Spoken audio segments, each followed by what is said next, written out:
Bonjour à toutes et à tous et bienvenue dans Chine France le journal, votre émission quotidienne d'information sur la Chine en français sur Mandarin TV. Sans transition, voici les titres de l'actualité. La Chine va aider l'Indonésie à récupérer son sous-marin coulé. L'engin de construction allemande a disparu des radars le 21 avril alors qu'il devait participer à des exercices au large de Bali. Un étage d'une fusée chinoise retombe sur Terre de manière incontrôlée. Ce débris massif pourrait atteindre la Terre aux alentours du 10 mai. L'Observatoire national chinois renouvelle l'alerte bleue aux tempêtes de sable. Certaines parties du Gansu et de Mongolie intérieure pourraient être touchées selon le centre.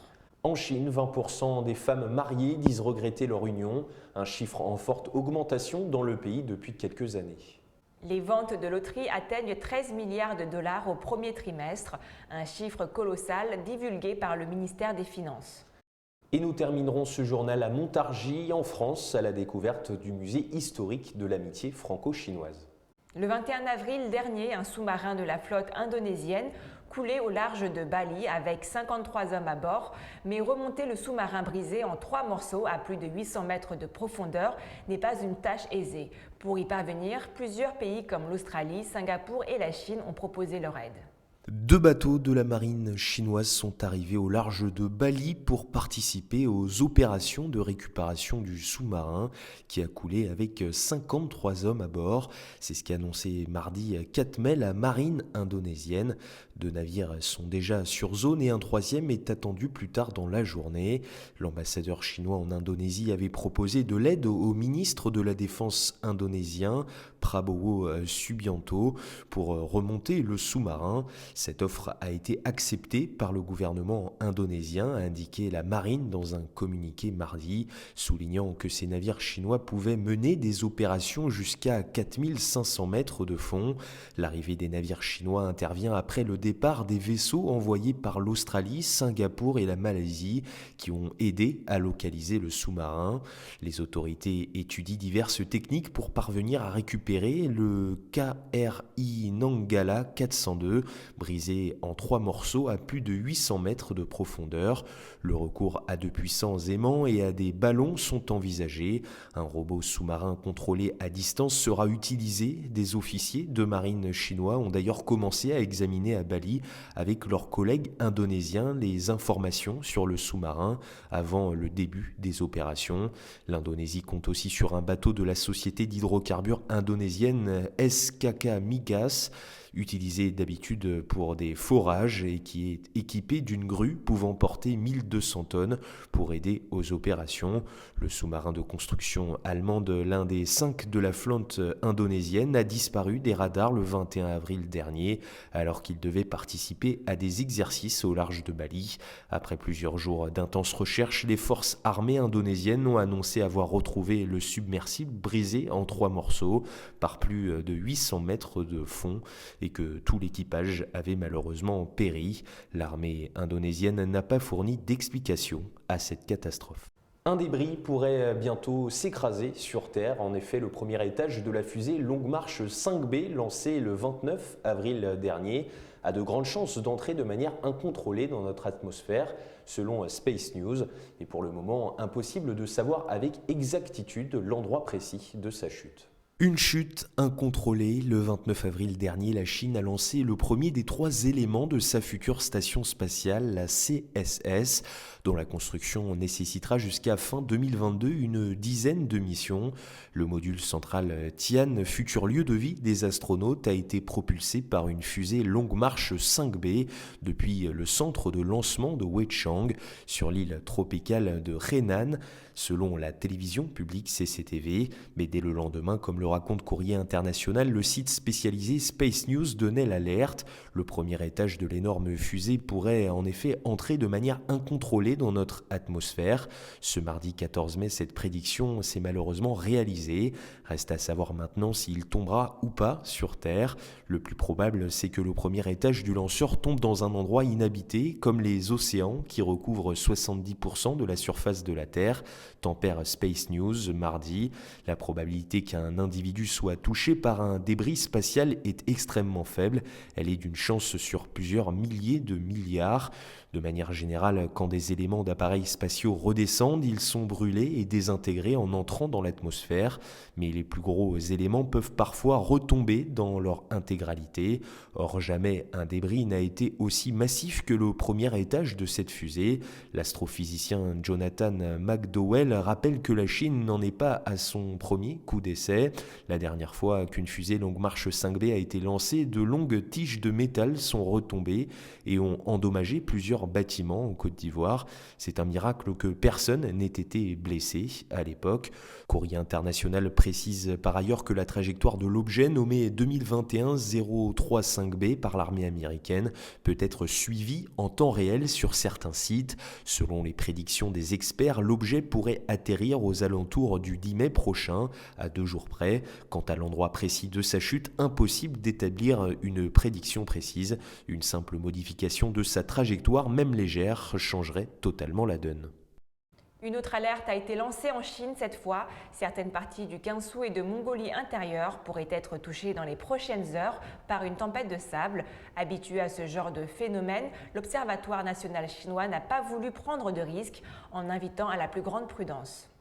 L'Observatoire national chinois a renouvelé mardi une alerte bleue aux tempêtes de sable. Dans la nuit de mardi à mercredi, du sable et de la poussière flottant devraient balayer des parties du Xinjiang, du Gansu, du Qinghai, de Mongolie intérieure et du Ningxia, selon les prévisions du Centre météorologique national. Certaines parties du Gansu et de Mongolie intérieure seront touchées par des tempêtes de sable, a indiqué le centre.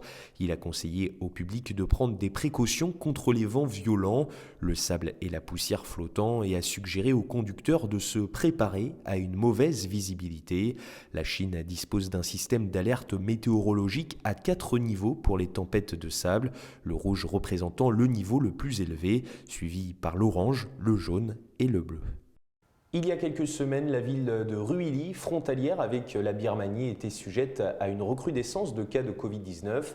Plusieurs campagnes de tests à travers la ville ont ainsi eu lieu pour enrayer la propagation du virus. Une stratégie payante puisque selon le Centre de prévention et de contrôle de la ville, plus aucune zone n'est désormais à risque dans la province. Elles ont dit oui et le regrettent aujourd'hui un peu, beaucoup, voire à la folie. Selon une récente étude, 20% des femmes mariées en Chine disent regretter leur union, un chiffre en augmentation puisqu'elles n'étaient que 12% en 2017. Parmi les motifs d'insatisfaction, le non-partage du travail domestique revient le plus souvent. Selon une étude officielle, 20% des femmes mariées en Chine disent regretter leur union. Ce chiffre n'est pas forcément plus élevé qu'ailleurs, mais il est en forte augmentation.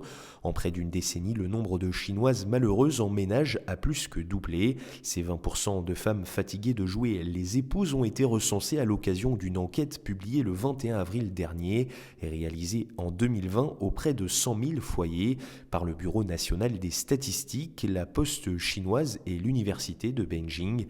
Elles étaient 12% en 2017 à regretter leur union, loin devant les hommes. Seulement 7% des maris en Chine déclarent être malheureux dans leur couple. Ce motif d'insatisfaction n'est pas unique à la Chine. En 2018, un tiers des Américaines mariées affirmaient qu'elles ne se laisseraient pas repasser la bague au doigt si c'était à refaire. Mais ce qui frappe ici, c'est l'envolée du rejet. Ces statistiques accompagnent en effet le nombre de divorces en hausse également, malgré l'instauration d'une période dite de refroidissement de 30 jours avant que les couples ne puissent enregistrer leur séparation. Ce sondage arrive aussi après des mois de confinement liés à la crise sanitaire qui, loin d'entraîner un baby-boom, ont marqué une augmentation des violences conjugales. Ce sondage entre enfin en résonance avec l'émancipation des femmes chinoises qui, comme chez les voisines sud-coréennes, ne veulent plus d'un fardeau d'un mariage dans le cadre des valeurs asiatiques et du package mari et beaux-parents dans des mégalopoles chères à vivre, notamment pour ce qui est de l'éducation des enfants. Les femmes étant également soumises à la pression nataliste du gouvernement après la suppression de la politique de l'enfant unique en 2015. Parmi les motifs d'insatisfaction, le partage des tâches ménagères ou plutôt le non-partage du travail domestique. Les Chinoises investissent beaucoup d'énergie et de temps dans leur famille, souvent bien plus que leur mari, affirme ainsi Huang Yongqing. L'insatisfaction survient lorsque les responsabilités des deux parties sont incohérentes, poursuit cette professeure de sociologie à l'Université des sciences et technologies de Chine orientale. Depuis le début de cette année, plusieurs procédures de divorce ont donné lieu à des indemnités accordées à des ex-épouses pour le travail non rémunéré effectué au sein du foyer. Ces décisions de justice ont provoqué des débats houleux sur les réseaux sociaux entre tenants et adversaires du partage des tâches à la maison. Pas sûr que ces décisions de justice suffisent à relancer l'institution du mariage dans une Chine qui vieillit. Direction le Xinjiang maintenant. Cette région autonome a enregistré une croissance de son commerce extérieur au premier trimestre. La valeur totale de ses importations et de ses exportations atteignant 4 milliards de dollars. La région autonome ouïghour du Xinjiang dans le nord-ouest de la Chine a enregistré une croissance de 0,8% de son commerce extérieur au cours du premier trimestre de cette année. C'est ce qu'ont déclaré les douanes locales. La valeur totale des importations et des exportations de la région a atteint 27,45 milliards de yuan, soit environ 4,24 milliards de dollars durant le premier trimestre de cette année. Rien qu'en mars, le volume des importations et des exportations du Xinjiang a accru en glissement annuel et en glissement mensuel, avec une valeur totale de 10,34 milliards de yuan, en hausse de 43% sur un an et de 34% sur un mois. Les importations et les exportations entre le Xinjiang et ses partenaires commerciaux étrangers et traditionnels ont également commencé à augmenter en mars.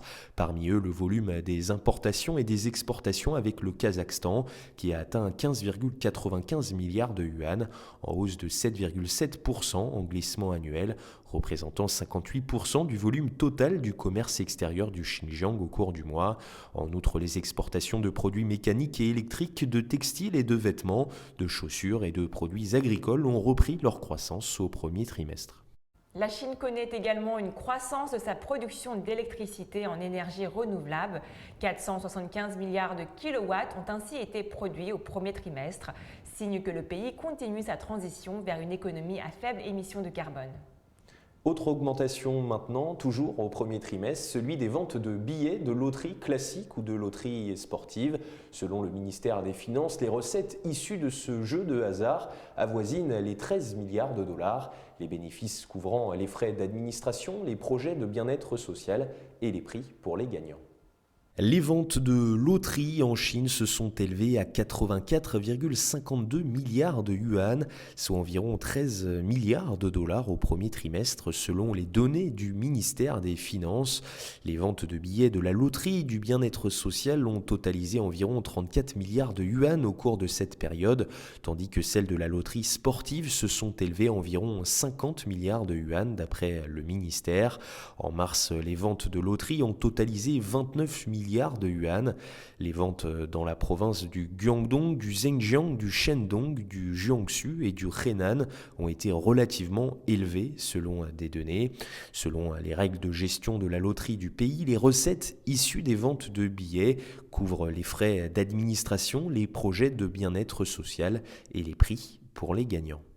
Et pour terminer ce journal, partons en France et plus précisément à Montargis. Dans cette ville se trouve le musée historique de l'amitié franco-chinoise, un lieu témoin du premier contact entre un groupe de révolutionnaires chinois et le communisme, mais aussi de l'histoire de l'amitié entre les deux pays. Montargis, jolie commune française située en région Centre-Val de Loire.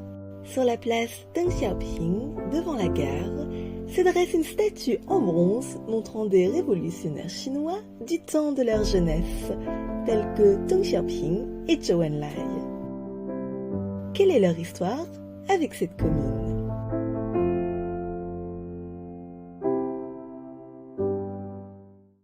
Au déclenchement de la première guerre de l'opium en 1840, la Chine est tombée dans une longue période d'instabilité et d'affaiblissement croissant de sa souveraineté. De nombreux Chinois ont lutté pour trouver le moyen de sauver leur nation et leurs compatriotes. Au début du XXe siècle, le mouvement Travail-Études a été créé par les éducateurs chinois Li Shizhen et Tsai Yuanpei, favorisant le départ vers la France de jeunes étudiants chinois. Ils étaient convaincus qu'il fallait s'inspirer des modèles occidentaux pour développer la Chine. 李时珍他是最早到法国来留学，自身的这个经历呢，觉得非常成功。希望呢，就是能够有中国的学生跟他同样的经验，能够来到法国，勤以做工，俭以求学。法国这国度呢，对中国来讲呢，是一个法国大革命、巴黎公社这个象征。法国呢，一直是走在世界人文科学的这前沿。